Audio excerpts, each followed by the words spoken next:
Hello everybody! Welcome to our full Shami cooking night. We are so excited to be bringing this to you guys. It's, a fantastic experience to kind of explore different cultures and also through food. So we're incredibly excited. Now, what is full Shami, Georgia? Full Shami is a dish that's commonly made in Middle East, and lots of different countries have different variations on a full dish.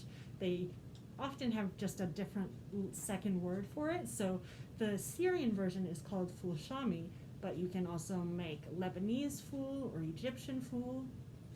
Yeah, sounds absolutely incredible.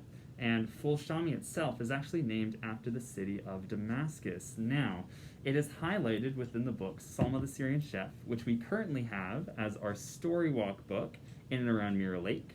So, allow us to read a quote from Danny Ramadan himself, the author, speaking about full Shami. So at the center of that table, surrounded by many other breakfast dishes, sits the full Shami, a king amongst foods. The dish is named after the city of Damascus, and when prepared there, is garnered with her seasonal herbs and finished with a squeeze from the lemon trees in her streets. Full Shami, a warm salad of sorts, is the most common breakfast item you'd find in Damascus. There are restaurants specialized in nothing else but making the meal, presented in brown, handmade ceramic dishes for people to dip their baladi bread into. These restaurants open specifically in the morning hours and rarely stay open past noon. They compare their full Shami recipes, compete for the best mix of lemon and spices to present, and offer a fresh stem of mint leaves or 3 grilled garlic heads alongside it. It's pretty incredible, hey? So we are going to be making full Shami today. Now, the ingredients you will need, for all of you that brought the take and make kits that we made back home with you, you can follow along with the ingredients you have, but we'll list them out just in case you didn't grab a take and make kit. So first and foremost, you're gonna need some fava beans. Now we'll be using 2 cups of fava beans. In our cans here, it has just a little bit over, but that's okay. We'll be using what we have here. Just to use all of them. Extra beans can't hurt. Another thing you're going to need is extra virgin olive oil. You don't need a specific amount of extra virgin olive oil. It's sort of just something you add into the sauce that you're going to have at the end of the meal. Exactly. And we are also going to be using some sumac. Now, sumac is a spice that is used in a lot of different Middle Eastern cooking, a lot of different curries, and it can be kind of difficult to find sometimes. So for us, we found it actually in a Calgary Basha market, which was really cool. So it can be a little bit difficult to find, but if you have an eye for it and really go looking throughout different places all throughout, say, Edmonton or Calgary, then you may just be able to find some sumac. Next, you're going to need half of an onion. All right, you will want some parsley as well. Just a little bit here, like we have in the bag. You're going to want 2 cloves of garlic. We will also need a lemon, just for the lemon juice, actually. And you're going to need a ripe red tomato. The tomatoes we have are Roma tomatoes. Perfect. And then just some salt and pepper for seasoning afterwards, but that is everything for our ingredients. So now let's get started. Right, so to get started, what we're going to want to do is grab our can of fava beans here. And in our take and make kits, we have 19 ounces of fava beans, which is just over 2 cups worth, because 2 cups is 16 ounces. That's okay for everyone like us that has a little bit extra. We are going to use it all today. So you're going to want to grab a can opener and open it up, and we've already got ours open. So we're going to put it in our pot here. You're going to make sure that you don't remove the liquid from your bean can. A lot of times people will strain that off. But for this recipe, it's important that you keep it. And I'm going to go fill this with water. Thank you. And we just need to add a cup of water. It doesn't matter if it's hot or cold, to our fava beans here. And the really great trick with that is you can just use the can that we used. Super easy. That way we don't have to grab another glass. All right, let's add some water. Thank you. Now, we are going to want to put our fava beans onto the stove, and we're going to want to put it on there for about 20 to 30 minutes on medium heat. And now what that'll do is it'll warm up the fava beans and make them nice and soft. So we'll go and do that right now. Now our fava beans are on the stove. We're going to do medium heat here at 5. Give it a little mix. And we are good to let it sit for about 20 minutes. And I'd recommend mixing every about 5 minutes, but this way our fava beans will heat up and start to soften. So while Tristan is overheating up our beans, we are going to chop up our ingredients. So you're going to want to take your half of an onion. I'm doing this first because I want to get my crying over with. Going to peel off this top layer, make sure it's nice and fresh. And we are mincing this. Now our onions are all nice and minced and ready to be thrown into our bowl here.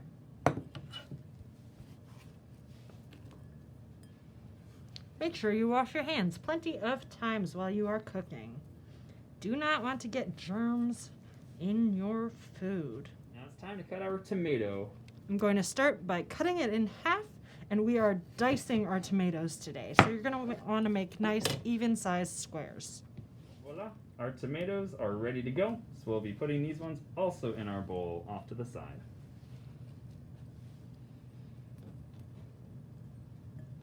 Tomatoes are rather juicy, so if they fall apart and get seeds all over your cutting board, don't worry about it too much. All right. Now our next step, grabbing our parsley here, and we're going to be chopping that up nice and fine as well. Now that our parsley is nice and freshly chopped up, we can put it into our bowl as well here. Now, Georgia, what else are we going to be cutting up? Next, we need to mince our garlic. Mince our garlic. Mince or mince, who cares? All right. Now our garlic is freshly minced and ready to go into our bowl. Now, since we won't be cooking the garlic, I've taken care to make it sure it's in really small pieces because garlic can be quite strong when it is raw. If you have a garlic press, that would work way better, but mincing it also works. So it looks like our fava beans are now ready. And how can you tell? Well, you just grab one fava bean here, you put it on some paper towel or plate if you have it, and then just mash it. If it mashes really, really easy like this one does, it's soft and ready to go. So we are going to take it off of our heat and get ready to strain it.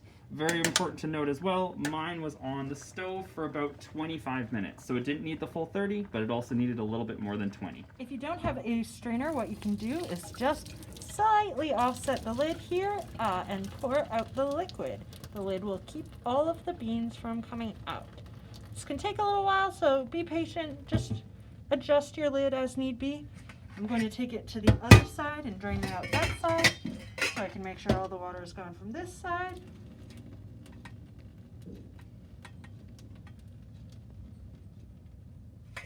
And ta-da! Nicely cooked fava beans. And just like that, we are ready to use our wonderful fava beans here and start tossing in all of our ingredients. All right, so now with our fava beans here, we are tossing in all of the ingredients that we freshly minced and chopped earlier. So that's our tomatoes, our onion, garlic, and parsley.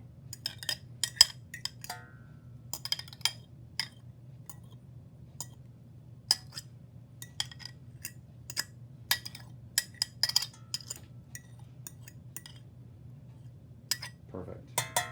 And now you're just going to want to give that a little bit of a mixing.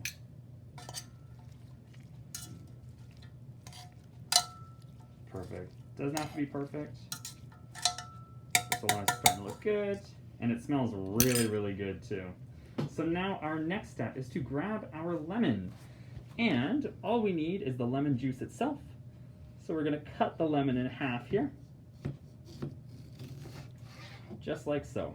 And then you grab each half and squeeze to get as much lemon juice as you can out of our lemons and into our wonderful full Shami. As we wear it too.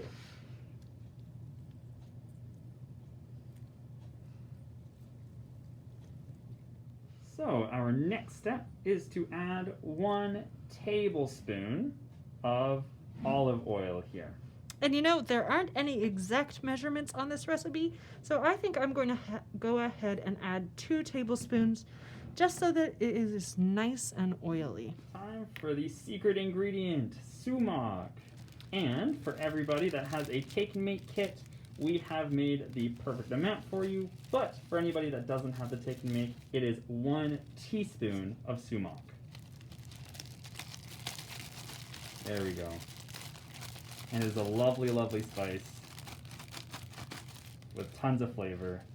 So after your ingredients are added, you can add as much or as little salt and pepper as you'd like. Of course, we all have different tastes. So yeah, add as much or as little as you wish.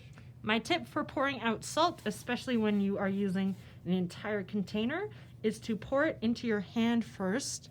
That way you can control how much goes in your dish. We're going to grab some pepper. All right, smelling really, really good.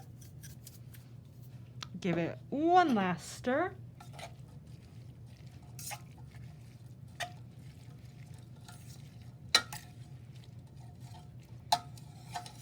This is perfect. Georgia, what do you think? Is it ready to eat?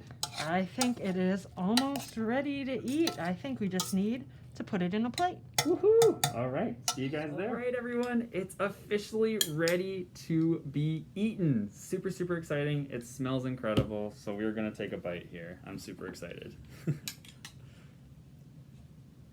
Oh my goodness, it is amazing.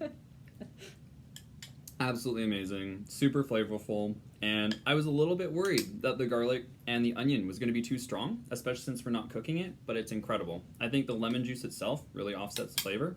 It's great. So, thank you very much, everybody, for joining us. When you can have this, you can serve it with your, either just in a bowl with a spoon and eat it that way, or you can serve it with pita bread. Both works. But we're super excited to share this with you all. Food is indeed culture, and it was an honor to be able to make this. So we hope you enjoyed it, and yeah, we hope to make hopefully some more dishes in the future. But thank you, everybody. If you made the recipe, comment how it went. Comment what you thought of the full Shami.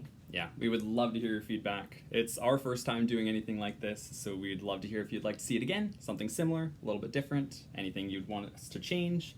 But yeah, that's it for today. Have a good one, everyone. To add, for anybody that wasn't able to come by the library to grab a take and make kit for this delicious dish, there's no problem, as we'll be attaching a copy of the recipe for full Shami made exactly as we did in the description of this video. So you can follow along at home and also experience just how amazing this dish tastes. So bon appetit, everyone.